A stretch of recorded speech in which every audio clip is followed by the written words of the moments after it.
Hi, this is Mike Taylor from Web-Based Recruitment, and today I'm with Kevin Wheeler, who's the president of the Future of Talent Institute. Very Is that well right, Kevin? You got it right. Well, we just went to lunch. Yeah. So, Kevin, obviously you've been involved in recruitment for a very long time now.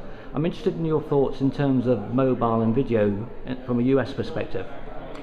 I mean, I think both are gaining in popularity pretty rapidly. Video's had a struggle in the US, I think, from a variety of reasons.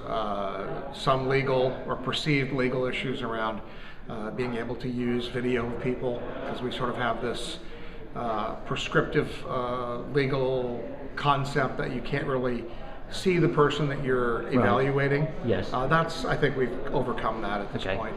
And video interviewing, video CVs are increasing in popularity. I'd say the video CV is perhaps the least popular thing.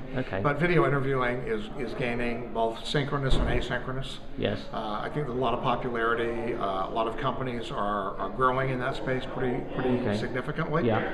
So video, I would say, is gaining a lot of traction and moving forward very quickly. And what do you see the benefits for companies of getting involved with video interviewing? Yeah, I mean, I think there's a couple of things. It certainly is cost saving, and that you don't have to fly a candidate in until perhaps the very final interview round.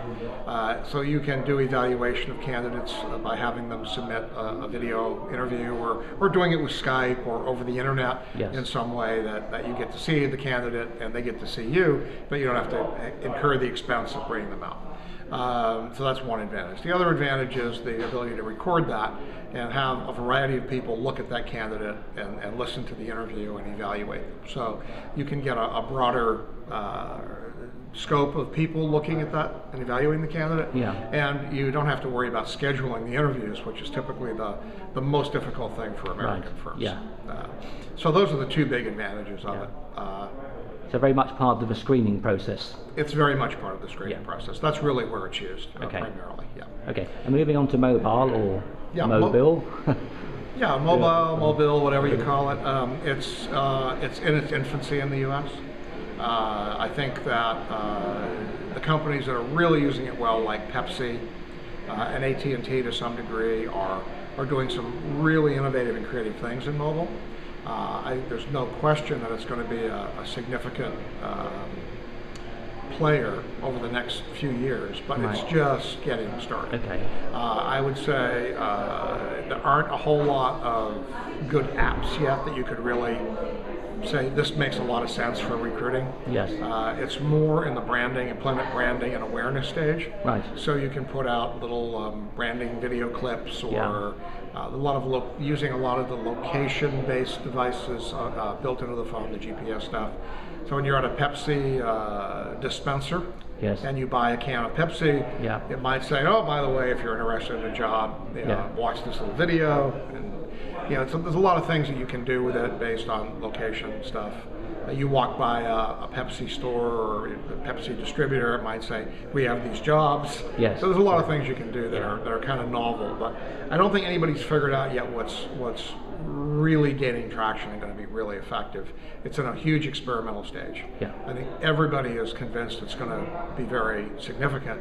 I don't think we have a lot of clear understanding of how it's going to be significant. I think one of the drawbacks is the actual website being viewed on a mobile. I mean, that's right. A lot of the sites haven't been optimized for mobile. The apps, there aren't any real good mobile tools out there yet, and not everybody has a smartphone. And you would think smartphone adoption would be ubiquitous, but it's not. And whole groups of people just don't have them. And therefore, all your efforts just sort of go to naught if they don't have it. And so it's a combination of hardware growth, maturity, of website growth and maturity. Things like iPhone and iPads can't use Flash. So overcoming some of those things with HTML5 and other tools will all happen in the next year or two. But until that all converges, we're probably going to have a slower takeoff of mobile.